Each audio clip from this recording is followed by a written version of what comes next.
नमस्कार। आशा है आप लोग अच्छे होंगे।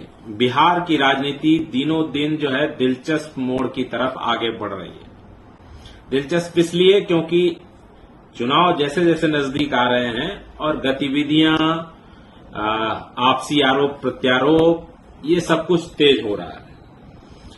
पिछले दिनों हुआ क्या कि कई सारे आयोगों का गठन हुआ और उन आयोगों में जो लोग सदस्य बने या आयोगों के अध्यक्ष बने, उनमें से खास करके 3 नाम बड़े सुर्खियों में, 3 से 4 नाम बड़े सुर्खियों में रहे।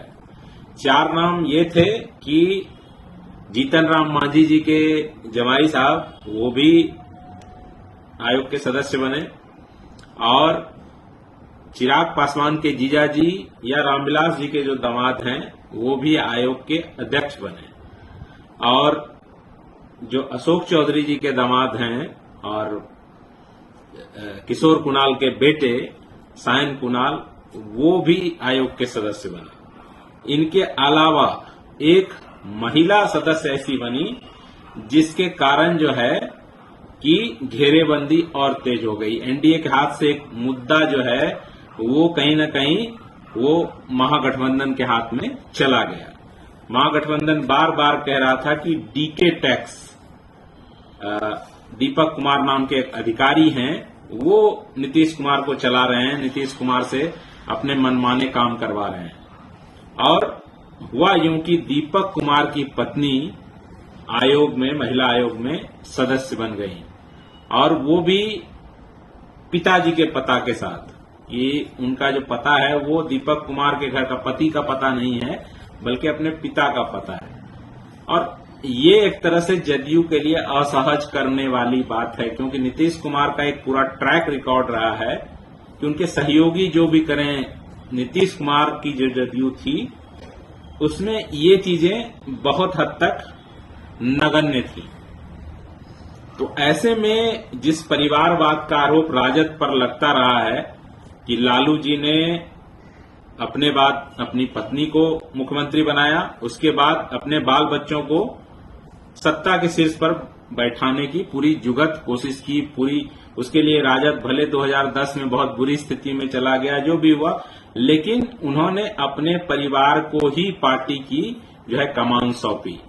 तो जो परिवारवाद का आरोप राजद पर लगता है, आप देखेंगे कि रामविलास जी एक बड़े दलित नेता, जीतन राम मांझी जी बिहार के पूर्व मुख्यमंत्री दलित नेता, अशोक चौधरी जी वो भी बेसिकली हैं दलित नेता, लेकिन उनका जो परिवार है बहुत ब्रॉड माइंडेड परिवार रहा है, अंतरजातीय विवाह हुए हैं। तो अभी जो उनके दामाद हैं, तो ये इन 3 नेताओं के दामाद और दीपक कुमार की पत्नी, ये सभी जो आयोग में गए, तो विपक्ष का जो आरोप था एक तरह से सरकार पर, वो वैलिडेट हो गया। वैलिडेट इसलिए हो गया क्योंकि विपक्ष ये बार बार कह रहा था कि डीके टैक्स हो रहा है, डीके चला रहे हैं सरकार को, डीके चला रहे सरकार को, और एकाएक डीके साहब की पत्नी जो है आयोग में चली जाती है। आयोग के सदस्यों को बहुत हैंडसम सैलरी मिलती है। हालांकि ये बात ठीक है कि राजद जब जदयू के साथ थी तो उस समय राजद ने भी आयोग में अच्छे खासे लोगों को भरा था।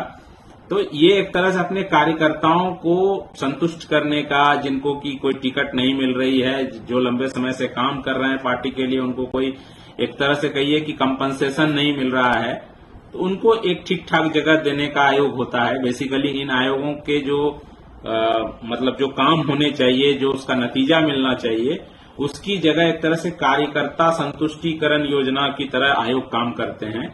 लेकिन कार्यकर्ताओं की जगह उसमें अगर चंद लोगों की जो है पारिवारिक सदस्यों की अगर संतुष्टि योजना बन जाएगी, तो ये तो राजनीति के लिए भी मतलब एक तरह से खराब बात है। और एक तरह से एनडीए भाजपा के हाथ से एक बहुत बड़ा मुद्दा जो लालू परिवार पर परिवारवाद का आरोप लगाते हैं, जनता को ये लगेगा कि भैया आरोप तो आप लगा रहे हैं, ठीक बात है, वो परिवारवाद तो कर ही रहे हैं, वो सामाजिक न्याय बोलकर पूरा पारिवारिक न्याय कर रहे हैं, लेकिन आप क्या कर रहे हैं?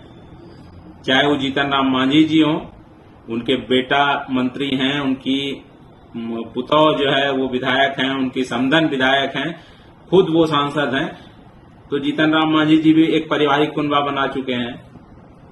आपको दलितों में से ही अन्य जो सामान्य परिवारों से राजनीति करके संघर्ष करके जिनका कोई सामाजिक जीवन है, उनमें से लोग क्यों नहीं मिलते हैं? उस तरह के लोग आप क्यों नहीं आगे बढ़ाते हैं? क्या आपको लगता है कि वो सारी जो आपकी कमाई है, आपकी वजह से वो आपका दल बना है, तो क्यों ना सारी कमाई अपने परिवार में बांट दो और अपने पूरे समाज का कल्याण आपके परिवार के लोग ही करेंगे? तो एनडीए के ऊपर, नीतीश कुमार के ऊपर अगर इस तरह का आरोप लगता है, ठीक है कि, और इसको लेकर के मैं जो मुख्य प्रवक्ता है, जदयू के प्रवक्ता हैं नीरज जी, उनका बयान देख रहा था, उन्होंने भी खुलकर कहा है कि यह क्षम्य अपराध किया है जिसने भी किया है।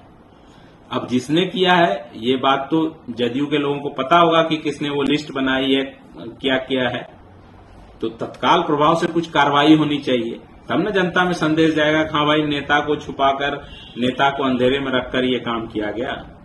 क्योंकि अगर आप वही काम करेंगे जो काम राजद कर रहा है, तो मान लीजिए कि छोटा गलत करने वाला हो, बड़ा गलत करने वाला, गलत गलत होता है, और जब गलत, दो गलत में से किसी एक गलत को चुनना हो तो किसी को भी चुना जा सकता है। इन बातों का अवश्य ध्यान रखना होगा। खास करके ये जो आयोगों का गठन हुआ है, उसमें जो खास करके 4 लोगों का गठन हुआ है, बाकी और बहुत सारे लोग आयोग में सदस्य बने हैं, अच्छे अच्छे लोग भी बने हैं, जिनकी अपनी काबिलियत है वो लोग भी बने हैं, जो कार्यकर्ता रहे हैं वो बने हैं, लेकिन ये 4 लोगों में से 2 लोग दावा तो दोनों ये करते हैं, जैसे कि रामविलास जी के दामाद हैं, तो वो उनका भी लंबा राजनीतिक, मतलब एक तरह से कहिएगा संघर्ष है अपने ससुर जी की पार्टी में। लेकिन क्या कोई और दूसरा कार्यकर्ता नहीं मिल सकता था? जब आपके वो दामाद हैं, आपने उनको चुनाव लड़वाया, चुनाव हार गए, जीतन राम मांझी जी चुनाव लड़वाया अपने दामाद को, वो भी हार गए। अब जब हार गए तो उनको जो है किस तरह सेट कर दिया।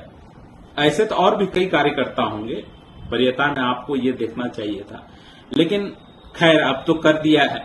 अब कर दिया है तो कल जब आप तेजस्वी यादव पर कहेंगे कि पहले पापा, फिर माता जी और अब बेटा जी जो है लीड करेंगे, तो कैसे कहेंगे आप?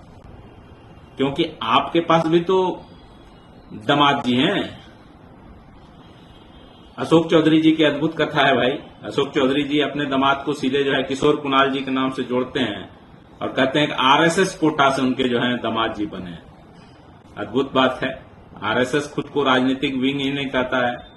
आरएसएस जो है अपने आप में एक राष्ट्र चेतना का जो संगठन है, कहता है कि राष्ट्र की, हिंदुओं को जो हम जागृत करने वाला संगठन है, देश के जो राष्ट्र निर्माण में हमारी हिस्सेदारी, हमारा राजनीतिक और सामाजिक जो वो कार्य है वो अलग तरह का कार्य है, हम राजनीति करते ही नहीं है। तो ये आरएसएस का कोटा कैसे आ गया बिहार सरकार में भाई? अरे भाई बोल देते भाजपा कोटा से हैं तो बात समझ में आती, क्योंकि अब साइन कुणाल भाजपा के सदस्य हैं नहीं, तो भाजपा कोटा कैसे बोलते? तो भाजपा में तो और कार्यकर्ता होंगे।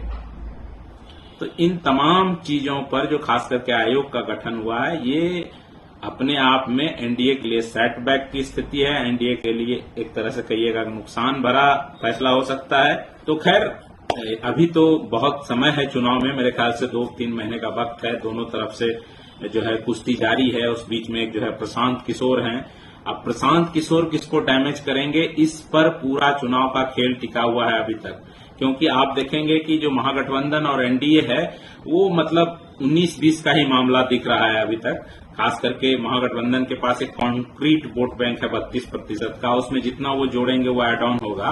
और एनडीए के पास जो जोड़कर आप देखेंगे तो 50 के आसपास जो है परसेंटेज कुल मिलाकर होता है। लेकिन उसमें से जैसे ही वो घटना शुरू करेंगे वो एक तरह से महागठबंधन के लिए प्लस पॉइंट होगा। तो क्या अगर प्रशांत किशोर अगर सेंधमारी करने की स्थिति में आते हैं एनडीए को, खास करके उनके साथ जिस तरह से सवर्ण युवा जुट रहे हैं, मनीष कश्यप जो यूट्यूबर है वो भी उसके साथ जाने की जो है तैयारी हो रही है, सुन रहे हैं भाजपा छोड़कर वहां जाने वाले हैं।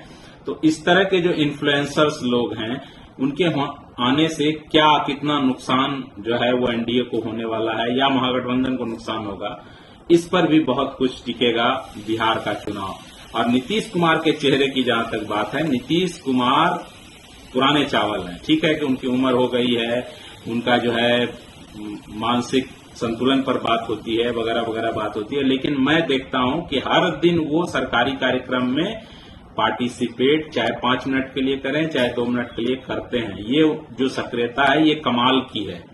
ये इस उम्र में अगर वो आदमी कर रहे हैं तो आपको मानना पड़ेगा कि नीतीश कुमार बिहार को लेकर अब भी बहुत सक्रिय हैं। धन्यवाद।